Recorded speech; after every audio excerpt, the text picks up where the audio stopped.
ദൈവനാമത്തിന് മഹത്വം ഉണ്ടാകട്ടെ. സദൃശവാക്യങ്ങൾ 7-ാം അധ്യായം.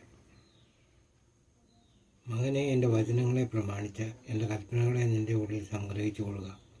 നീ ജീവിച്ചിരിക്കേണ്ടതിന് എൻ്റെ കൽപ്പനകളെ ഉപദേശിച്ച് നിൻ്റെ കണ്ണിൻ്റെ കൃഷ്ണമണിയെപ്പോലെ കാത്തുകൊള്ളുക.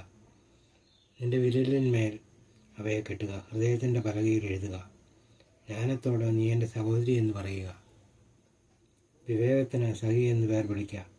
അവ നിന്നെ പരസ്ത്രീയുടെ കയ്യിൽ നിന്നും ചക്രവാക്ക് പറയുന്ന അന്യസ്ത്രീയുടെ വശത്തു നിന്നും കാക്കും.